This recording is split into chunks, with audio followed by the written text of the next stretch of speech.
5 years after the Cascade Protocol brought down the Veltar Empire, Ambassador Jiang Sumin stood on the bridge of Earth's newest ship, the Mumbai's Memory. She was traveling to the first meeting of the Galactic Council of Free Worlds. "Ambassador," Captain Lee said, "we're approaching the meeting point." Through the viewport, Jiang could see dozens of ships from different species. Humans, the blue-skinned Kivtar, the Talzan Ori, the crystal-bodied Luxani, all species that had been slaves under the Veltar Empire. "Hard to believe," Lee said quietly. 5 years ago we were fighting for our lives. Now we're building a new galaxy. "The war isn't over yet," Jiang reminded him. "Emperor Caxilor is still out there with what's left of his fleet. But his empire is gone. Most of his worlds have joined the Free Worlds Council." That was true. After the Cascade Protocol freed the slaves, world after world had declared independence from the Veltar Empire. Some had fought their former masters. Others had simply told them to leave. The humans had helped where they could, but mostly they let each world choose its own path to freedom. "Ambassador," the ship's communication officer called out, "we're receiving a message from the Kivtar delegation." The main screen showed Kivala, the former slave who had become leader of his people. His blue skin was marked with scars from years of imprisonment, but his eyes were bright with hope. "Ambassador Jiang," he said, "my people are honored to meet with the humans again." "The honor is ours, Leader Kivala. How are your worlds?" "Free, truly free for the first time in 50 years. My children are learning to read and write in our own language again. We owe this to humanity." "You owe it to yourselves. You chose to fight for freedom. After you showed us it was possible." The council meeting was held on a neutral space station. Representatives from 800 worlds gathered in a great hall. At the center, a simple memorial listed the names of every world that had suffered under Veltar rule.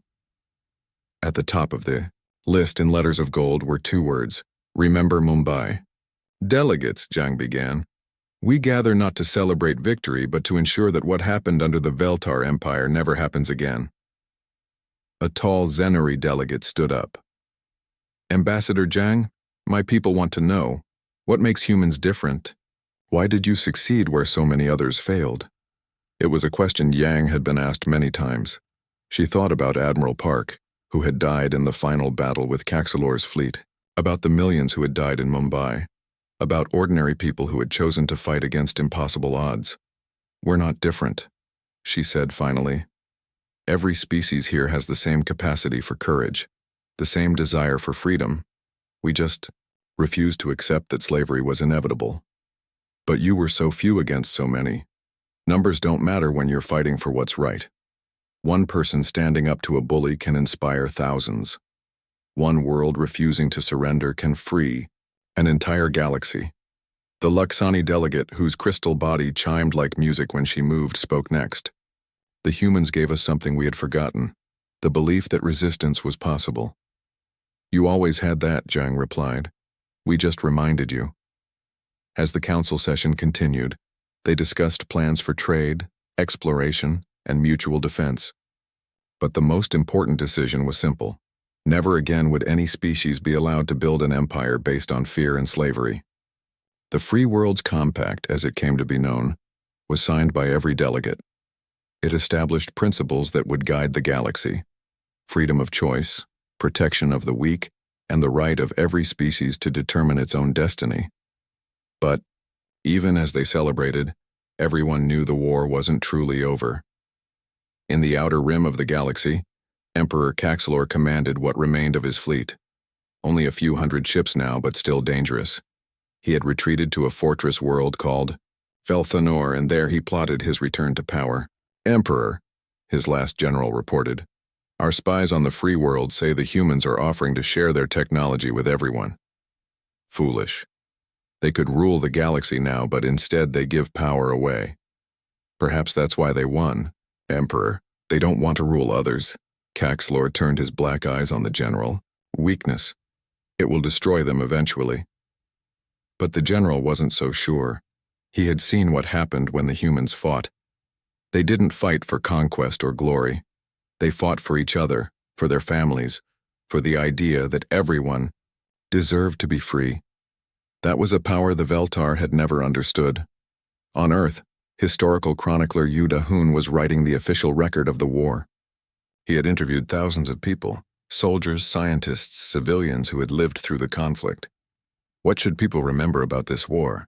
He asked Dr. Kim, who was now Earth's Minister of Interspecies Relations. That it wasn't really about humans versus aliens, she replied. It was about freedom versus slavery, hope versus fear, and that even the smallest voice, when it refuses to be silenced, can echo across the galaxy. Do you think we'll face another threat like the Veltar Empire? Probably. There are always bullies who want to rule through fear. But now the galaxy knows something it didn't know before. What's that? That empires built on fear are fragile. They can be brought down by people who refuse to be afraid. Yu wrote those words in his chronicle, but he also included something else. The personal stories of ordinary people who had done extraordinary things, like Engineer Bay, who had turned cargo ships into weapons with nothing but determination and spare parts, like Captain O, who had flown his racing ship into the heart of an alien fleet to avenge his sister, like Professor An, who had risked everything to upload a computer virus that freed billions of slaves, like the farmers on Mars who had turned their colony into a fortress, like the children who had helped build shelters and carried messages during the darkest days of the war. These are the real heroes, Yu wrote. Not because they were special, but because they were ordinary people who chose to do the right thing when it mattered most.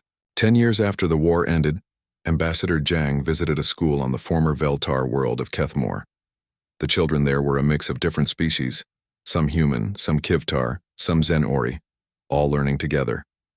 A young Kivtar girl raised her hand. Ambassador, is it true that the humans almost lost the war?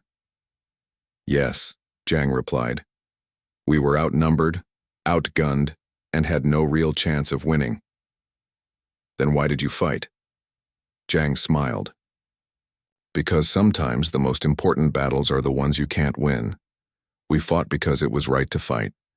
We fought so that future generations, like all of you, could be free. But what if the Veltar come back? Then we'll fight. Again, all of us together, because that's what free people do. We stand up for each other. The teacher, a former Veltar soldier who had joined the rebellion, nodded approvingly. Children, remember this lesson. The ambassador's people gave us a great gift. Not just freedom, but the knowledge that freedom is worth fighting for.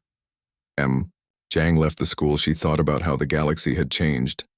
Trade routes that had once carried slaves now carried goods and ideas between free worlds. Children who would have grown up in chains were now learning science and art and philosophy. The Veltar Empire had ruled for 1,000 years. But humanity's message of resistance had brought it down in less than one. That evening, Jang received a message from Earth. It was from Captain Lee, now an admiral in the Free World's Defense Force. Ambassador, the message said, we've received a communication from Emperor Caxelor. He wants to negotiate. Jang wasn't surprised. With most of his empire gone, and his remaining worlds facing constant rebellion, Caxelor was finally ready to talk. But the galaxy had moved beyond him. The Free Worlds Council would listen to his offer, but they would never again allow anyone to rule through fear. Tell him, Jang replied, that we'll meet with him, but only if he's ready to face the truth, that his empire is dead, and the galaxy belongs to free peoples now. 50 years later, the story was told on 1,000 worlds in 100 different languages. Children learned about the day when Earth received an ultimatum from a galactic empire and chose to fight rather than surrender. The details changed from world to world. Some versions made the battles bigger, others focused on individual heroes. But the core of the story remained the same. One species faced with impossible odds had said no to tyranny, and that single word, echoing across the galaxy, had brought down an empire and set billions free. In the great library on New Terra, a young human girl read the words carved into the memorial wall. We are human. We do not surrender. We do not kneel. We do not forget. And we never stop fighting for what's right. Below that, in smaller letters, was another message. To all species, in all times, you are not alone. You are not powerless, you are not forgotten. Stand up. Fight back. The galaxy belongs to the free. The echo of Earth's defiance still reverberated across the stars, inspiring new generations to stand against oppression wherever they found it, and, in the depths of space where the Mumbai's memory carried diplomats and refugees to safety, Captain Lee smiled as he read the ship's dedication plaque. For those who choose freedom over safety, hope over fear, and resistance over surrender. The echo never dies. The war was won, the empire was fallen, the galaxy was free, and it all began with one word: no. 3 months after Mumbai, the war had spread across the galaxy. Agent Seo Hyun-woo crouched in the dark corridors of a Veltar prison ship. He had spent 2 months getting captured on purpose, just to get inside their fleet. Now he was listening to alien guards talk.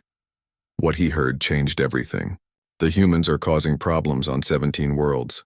One guard said to another. 17? Last week it was only 5. The conquered species are getting ideas. They hear about Earth's resistance and think they can fight too. SEO smiled in the darkness. The plan was working better than anyone had hoped. Back on Earth, Professor An Myung was working on something she called the Cascade Protocol. She had studied captured Veltar technology for weeks. What she found was surprising. Admiral Park, she said over the secure video link. The aliens have a weakness we never suspected. What kind of weakness? Their entire empire runs on one central computer network. Every ship, every base, every conquered world, they're all connected. That sounds like a strength, not a weakness. It would be, if they were prepared for cyber warfare. But they've never faced an enemy that could hack their systems. Park leaned forward. You mean we can attack them with computers instead of weapons? More than that. If we can break into their main network, we can turn their own technology against them. It was exactly what humanity needed. The space war was going badly. Human ships were faster and more clever, but the aliens had better weapons and stronger shields. Every battle cost precious lives. Fleet Admiral Na Jun-ho had taken command of the Space Forces after Admiral Park was injured in a Veltar attack. He was fighting a new kind of war. One battle at a time, hit and run, never staying in one place long enough to be trapped. Admiral, Captain Lee reported from his flagship. We've liberated the Kethmar prison world. 3 million alien slaves are now free. Good work, Captain. How many species? 47 different kinds of aliens. All of them want to fight the Veltar now.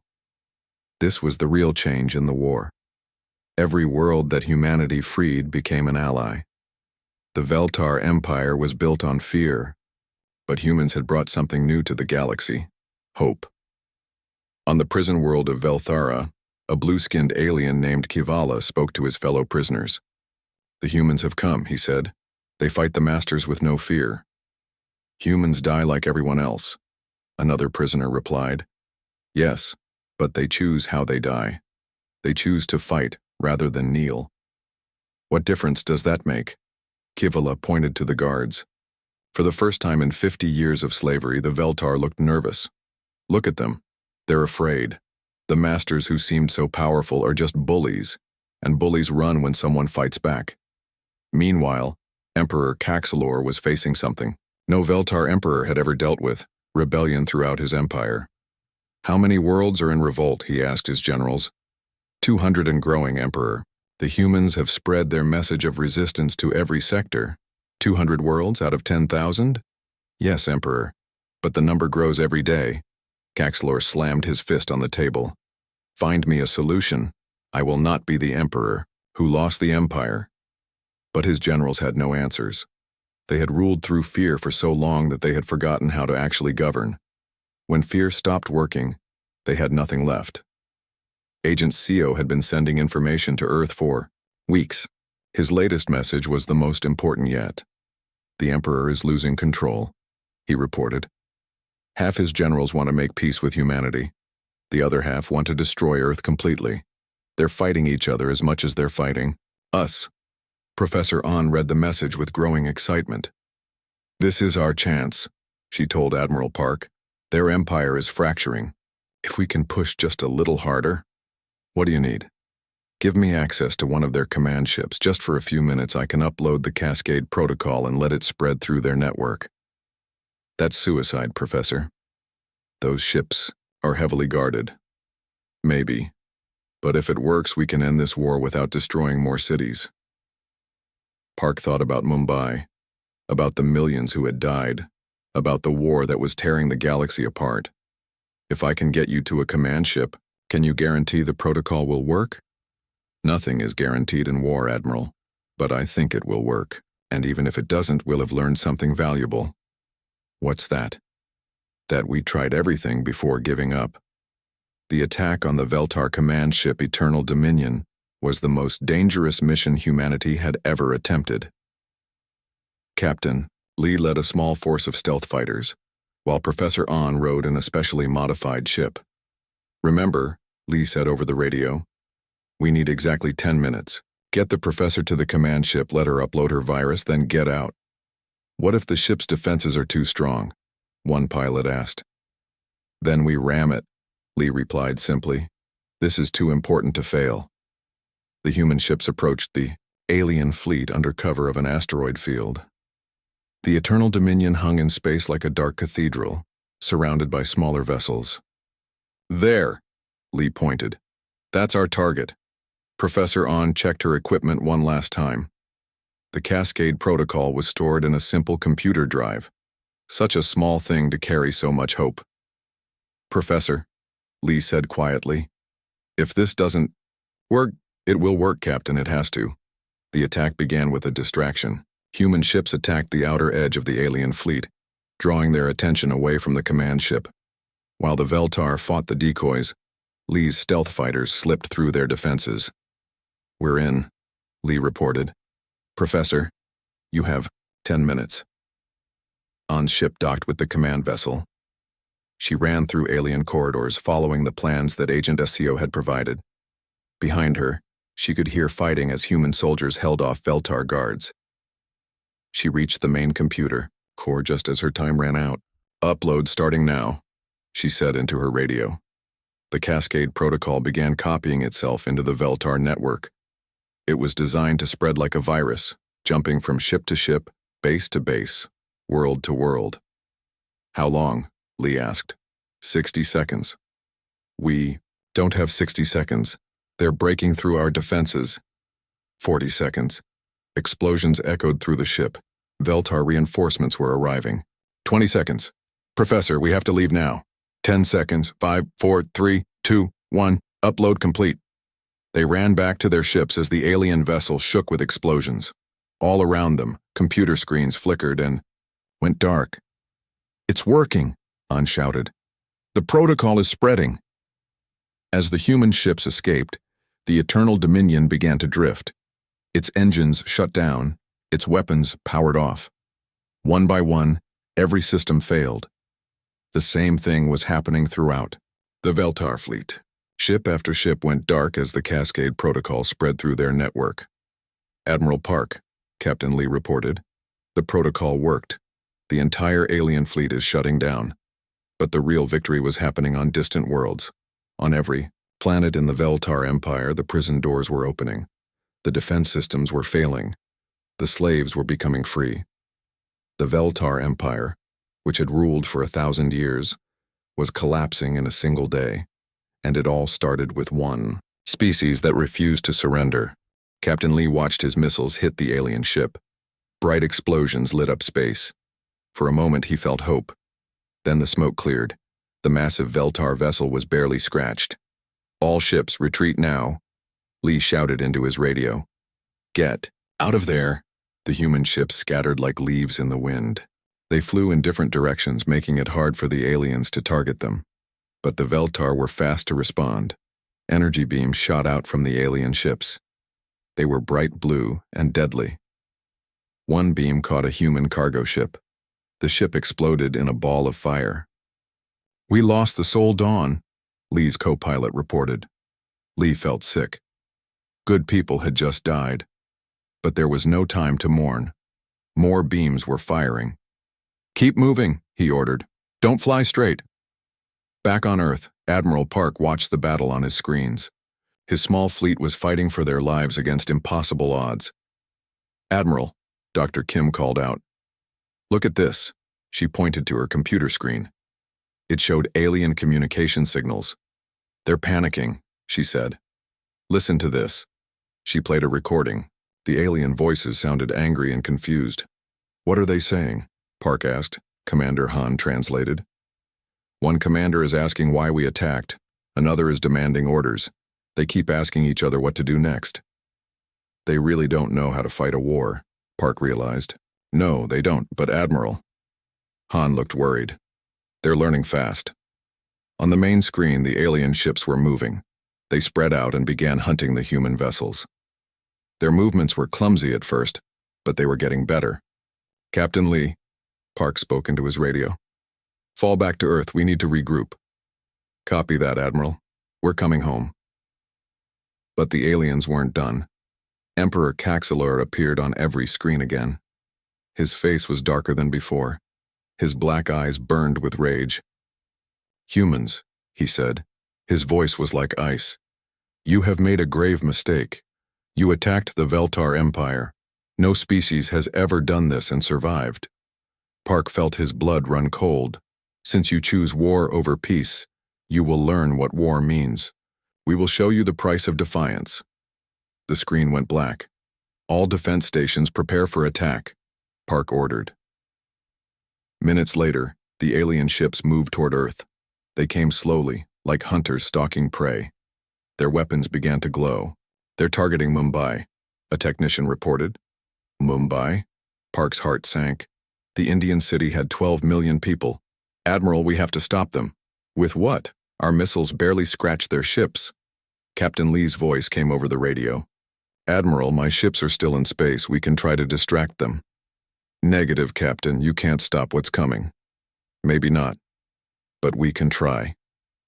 Before Park could respond, Lee's remaining ships flew toward the alien fleet. They fired everything they had at the Veltar vessels. It was brave but useless. The alien ships ignored the human attack. They focused their weapons on Mumbai. 12 blue beams struck the city at the same time.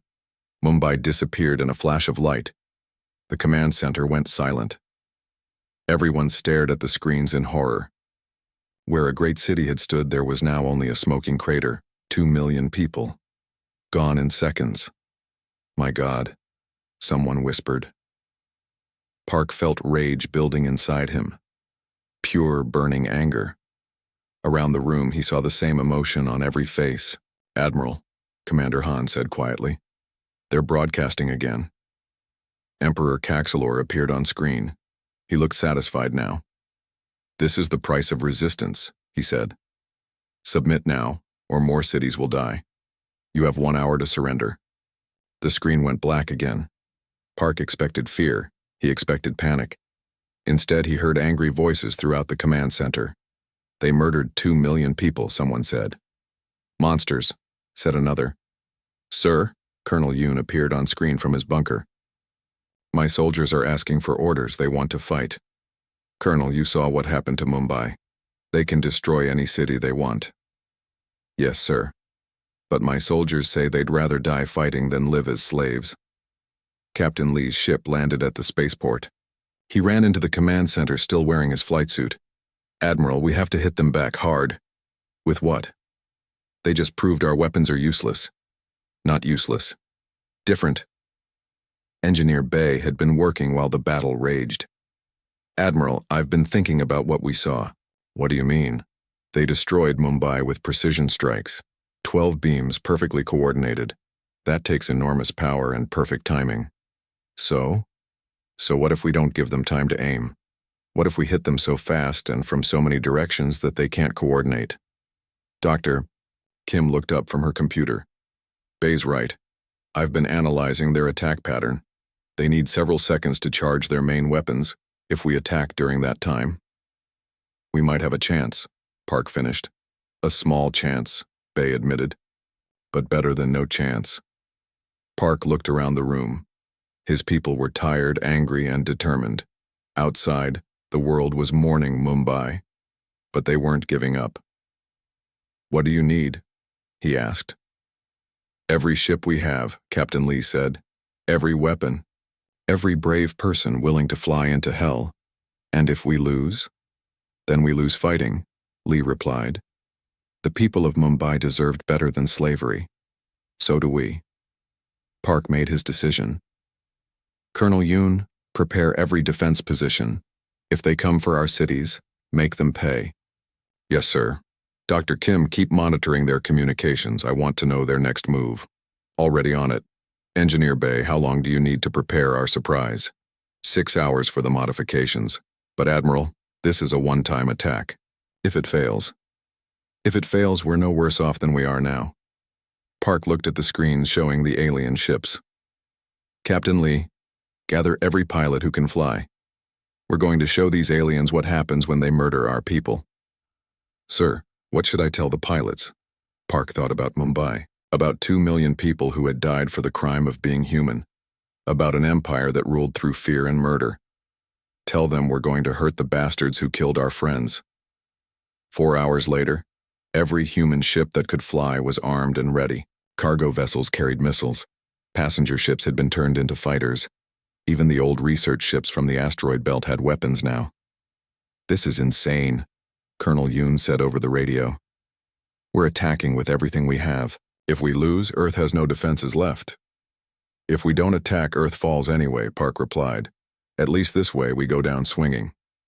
Captain Lee was back in his fighter, leading 100 other ships.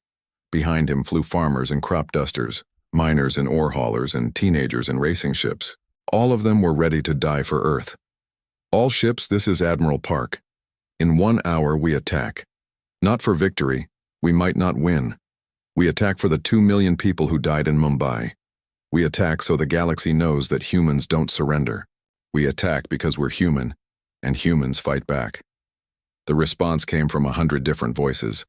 For Mumbai, for Earth, for humanity. Captain Oh Seung-ho was one of the youngest pilots in the attack force. He flew a modified racing ship with experimental weapons. As he approached the alien fleet, he thought about his sister who had lived in Mumbai.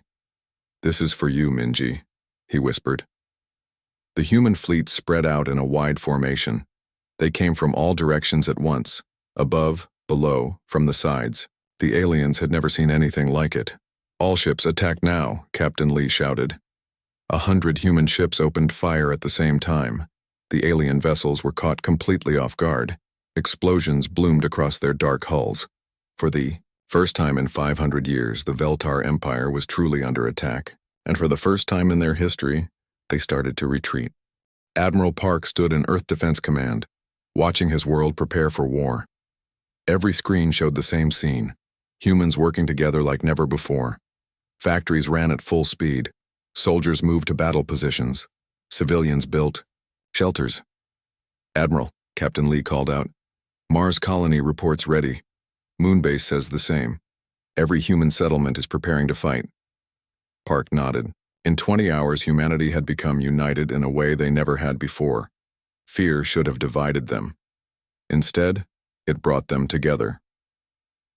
Colonel Yoon Ji-hoon entered the command center. He looked tired but determined. "Sir, I need to report on our preparations." "Go ahead, Colonel." "We've armed every ship we have. Civilian vessels, too. Even the mining ships now carry weapons. It's not much, but it's something." "How many ships total?" 93 now. "But, sir," Yoon paused, "most are cargo ships with missiles attached. They won't last long in a real fight." Dr. Kim looked up from her computer. "Colonel, maybe that's the point." "What do you mean?" "I've been studying their communications. The Veltar expect us to fight like they do. Big ships, straight battles, formal war. What if we don't?" Engineer Bae Min-ho had been working without sleep for 18 hours. His hair was messy and his clothes were wrinkled, but his eyes were bright with ideas. "Dr. Kim is right," he said. "I've been looking at their ship designs. They're built for intimidation and direct combat, but they have weak spots." "What kind of weak spots?" Park asked. Bay pulled up a diagram on the main screen. Their shields are incredibly strong from the front and sides, but the back sections are less protected, and their weapon systems are designed for long-range fighting. So close combat might work? Maybe, if we can get close enough. Commander Han Yuri had been listening to alien communications all night. She looked worried. Admiral, we have a problem. What is it? The aliens are confused. They keep asking each other why we haven't surrendered yet. One commander suggested that humans might be too stupid to understand the threat. That's good, isn't it, if they underestimate us? Yes and no. They're also getting angry. Emperor Kaxlor sent a message to his fleet. He's not happy that we rejected his ultimatum. Park walked to the main screen showing the alien ships. They hadn't moved since arriving. They just waited, dark and threatening against the stars. What's their next move? He asked. Unknown. But their communications suggest they've never had to make a second demand before. Dr. Kim stood up suddenly. That's it? What's it? They rule by fear. They show up, make threats, and everyone surrenders immediately. They've never had to actually fight a war.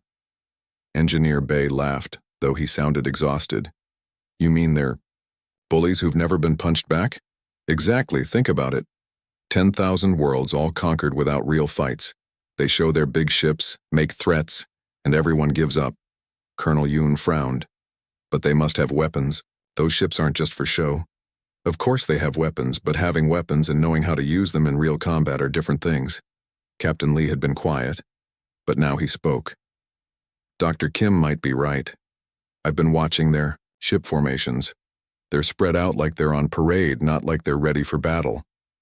Park felt hope for the first time since the aliens arrived. So they're not as dangerous as they look? Oh, they're still dangerous, Dr. Kim said, quickly. Those ships can destroy cities, but they might not be as good at fighting enemies who fight back. Admiral, a technician called out. We're getting a new transmission from the alien fleet. The main screen changed. Emperor Kaxlor appeared again. He looked angry now. His black eyes seemed to burn with rage. Humans of Earth, he said. His voice was colder than before. You have refused our generous offer. This is unexpected. Park noticed the pause. The alien was choosing his words carefully. Perhaps you do not understand. The Veltar Empire has conquered 10,000 worlds. We have weapons that can destroy your entire planet. Submit now or face consequences. The screen went black again. He's repeating himself, Commander Han observed. Same threats, same words, like he doesn't know what else to say. Because he doesn't, Dr. Kim said. This has never happened before. Engineer Bay was back at his computer. Admiral, I have an idea. It's crazy, but it might work. Tell me, what if we don't wait for them to attack us? What if we attack first? The room went quiet. Everyone stared at Bay. Attack those ships? Colonel Yoon asked. With what? With everything we have. But not the way they expect. We hit them fast, hit them hard, then run away. Make them chase us. Guerrilla warfare in space, Park said slowly. Exactly. They're expecting a formal battle. Instead, we give them chaos. Captain Lee was already thinking about it. Our small ships are faster than theirs. We could strike their weak points and escape before they can respond. But we'd need perfect coordination, Colonel Yoon pointed out. One mistake, and we lose everything. Park looked around the room. His people were tired, scared, but ready to fight. Outside, humanity was preparing for war against impossible odds. How long do we have? He asked. 2 hours until their deadline, Han replied. That's not enough time to plan a proper attack, Yoon said. Then we don't plan a proper attack, Park decided. We plan an improper one. He turned to face everyone. Here's what we're going to do. Captain Lee, take our fastest ships and prepare for hit-and-run attacks. Target their engines and weapon systems. Yes, sir. Colonel Yoon, prepare ground defenses. If they attack our cities, make them pay for every meter. Understood. Engineer Bay, how quickly can you modify our weapons? Give me an hour and I can make them more powerful. They'll only work once, but they'll hit harder. Do it. Commander Han, Keep monitoring their communications. I want to know everything they're thinking. Admiral, Dr. Kim said. What about civilian evacuation? Park shook his head. There's nowhere to evacuate to. Those ships can reach anywhere on Earth. Our people know the risks. They're choosing to stay and fight. And if we lose, then we lose fighting. But maybe someone will remember that we tried. 1 hour before the deadline, Captain Lee launched with 20 of Earth's fastest ships. They flew toward the alien fleet in loose formation, ready to scatter and attack. All ships, this is Captain Lee. Remember, hit fast, hit hard, run away. Don't try to be heroes. We need to stay alive to keep fighting. Copy that, Captain, came the replies from 20 different pilots. As they approached the alien ships, Lee noticed something strange. The Veltar vessels weren't moving to intercept them. They were just waiting. Maybe they don't think we're a threat, his co-pilot said. Good. Let's keep it that way until we're ready to bite. 30 minutes before the deadline, the first human ships reached attack range. Lee looked at the massive alien vessel in front of him. It was bigger than a city and covered with weapons. All ships prepare to attack on my signal, he said. Back on Earth, Admiral Park watched the tactical display. 20 tiny dots approached 12 massive ones. It looked like insects attacking elephants. Admiral, Commander Han called out urgently. The aliens are talking again. They sound confused. What are they saying? They're asking why our ships are approaching. One commander thinks we're coming to surrender. Park smiled grimly. They're about to learn something about humans. What's that? We don't surrender. We attack. Captain Lee's voice came over the radio. This is for Earth, all ships and attack now. 20 human ships opened fire at the same time. Missiles and energy beams struck the alien vessels at their weakest points. Explosions bloomed against the dark hulls. For the first time in 500 years, the Veltar Empire was under attack. The war for humanity's freedom had begun. Admiral Park Dong-woo was drinking his morning coffee when the world changed forever. He sat in his office at Earth Defense Command, looking at reports from the Mars colonies. The year 2157 had been quiet so far. Too quiet, some said. The coffee cup fell from his hands when the alarm started screaming. Admiral, his aide rushed in. Sir, you need to see this right now. Park ran to the command center. The massive screens showed something impossible. 12 enormous ships hung in space above Earth. They were bigger than anything humans had ever built. Each one was the size of a small city. When did they arrive? Park asked. They just appeared, sir. No warning. Our sensors didn't see them coming. Captain Lee Taemin stood at the main console. He looked pale. Admiral, these ships are 10 times bigger than our largest vessel. We've never seen anything like them. Park stared at the screens. The alien ships were dark and threatening. They blocked out the sun over major cities. New York, London, Tokyo, Seoul, all lived in shadow now. Get me President Choi, Park ordered, and call Dr. Kim. We need our best people here now. 20 minutes later, Dr. Kim Hee-jin arrived at the command center. She was Earth's top expert on alien life. For years, she had studied the possibility of contact with other species. Now it was happening. Have they said anything? She asked. Nothing yet, Lee replied. They're just waiting. President Choi So-young appeared on the main screen from the Capitol. Her face was calm, but Park could see worry in her eyes. Admiral, what's our situation? She asked. 12 unknown vessels, ma'am. They appeared without warning. We don't know their intentions. Our fleet? 47 ships total. But ma'am. Park paused. Our entire fleet could fit inside one of their vessels. The president was quiet for a moment. Then she nodded. Keep me informed of any changes. Dr. Kim studied the alien ships on screen. Look at the design, she said. It's meant to frighten. The dark metal, the sharp edges. This is psychological warfare. Suddenly, every screen in the command center changed. A face appeared, alien, but somehow familiar. It had 2 eyes, a mouth, features that humans could understand. But the skin was gray, and the eyes were completely black. "People of the third planet," the alien said. Its voice was deep and cold. "I am Emperor Caxalor of the Veltar Empire." The room went silent. Everyone stared at the screen. "You call your world Earth. We have watched you for many cycles. You have developed faster than light travel. This was done without our permission." Park felt his blood run cold. Permission? Who were these beings to give permission? The alien continued. "The Veltar Empire rules 10,000 worlds. We bring order to chaos. We bring peace through strength. You will join our empire." Dr. Kim grabbed Park's arm. "They're speaking perfect English," she whispered. "They've been studying us." "This is your only warning," Emperor Caxalor said. "You have one solar rotation, one of your days to surrender. Submit to Veltar rule, or face complete destruction. There will be no negotiation. There will be no second chance." The screen went black. The command center erupted in noise. Officers shouted questions, phones rang. Alarms continued to wail. "Quiet," Park yelled. The room fell silent. "Get me all department heads now." Within an hour, Earth's leaders gathered in the emergency session room. President Choi joined by video link. Military commanders, scientists, and government officials filled the space. "Options?" President Choi asked. General Kang Woo-jin spoke first. "Military resistance is suicide. Their ships outclass ours completely. We have 47 vessels. They have 12, but each one is massive."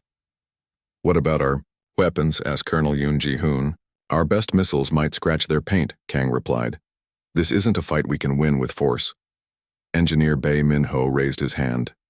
"Maybe we can't win with existing weapons, but we have 22 hours. We could try something new, Doctor." Kim leaned forward. "I've been analyzing their broadcast. They expected us to surrender immediately. The fact that we're still talking surprises them." "How do you know?" President Choi asked. "Body language, micro-expressions. When humans are confident, we act differently than when we're worried. I think it's the same for them." Commander Han Yuri, Earth's top intelligence officer, had been quiet. Now she spoke. "I've intercepted some of their communications. They're not using encryption. They don't think we're smart enough to understand their language." "What are they saying?" Park asked. "They're confused." One commander asked why we haven't surrendered yet. Another said most species give up within minutes of seeing their fleet. The room buzzed with conversation. President Choi raised her hand. For silence. "So they're used to easy victories," she said. "What happens when they don't get one?" "Unknown," Han replied. "But there's something else. Their communications mention other species, lots of them, all conquered, all serving the Empire. Now, slaves," Park said quietly. "Yes, the Empire is built on fear and submission." President Choi was quiet for a long moment. Everyone waited for her decision. The fate of humanity rested on her next words. "I've heard enough," she said finally. "Admiral Park, prepare our defenses, all of them. Dr. Kim, try to learn everything you can about these aliens. Commander Han, keep monitoring their communications." "Ma'am," General Kang interrupted. "You're not seriously considering resistance?" "I am. But we can't win." President Choi's eyes were hard as steel. "General, 300 years ago, a small group of farmers fought the most powerful empire on Earth. Everyone said they couldn't win either." She stood up, even though she was only on screen. "Humanity has never bowed to tyrants. We won't start. Now, ma'am, this is different. These aren't human armies. This is an alien empire with technology beyond our understanding. The principle is the same. Freedom or death. No compromise." Dr. Kim spoke up. "Ma'am, what about the civilians? If we resist, they'll attack our cities. If we surrender, we become slaves forever. Our children, their children, all slaves to alien masters. Is that better?" The room was silent. Everyone understood the choice. Fight and probably die free, or surrender and definitely live as slaves. President Choi looked directly into the camera. "Admiral Park, Prepare a response to their ultimatum. Make it clear and simple. What should it say, ma'am? That humanity rejects their offer, that we will not surrender, that we will not bow, and that if they want Earth, they'll have to take it from our dead hands. Park nodded. Yes, ma'am. And Admiral? Make sure every human settlement receives the message. Mars, the moon colonies, the research stations. Everyone needs to know we're choosing to fight. Understood. As the meeting ended, Dr. Kim approached Park. Admiral, do you really think we have a chance? Park looked at the alien ships on the monitors. They hung in space like dark omens waiting for humanity's answer. I don't know, he said honestly. But I know this. We're human. We don't give up. We never have. 18 hours later, President Choi's response was broadcast across all human channels and sent directly to the alien fleet. Emperor Caxalor of the Veltar Empire, we have received your ultimatum. Our answer is no. Humanity rejects your demands. We will not surrender. We will not submit. We will not become your slaves. If you want Earth, come and take it. But know this, we will fight you with everything we have. We are human. We do not bow. The message was simple. It was clear. And it echoed across space to 12 alien ships that had never heard the word no from a conquered species. The war for Earth was about to begin,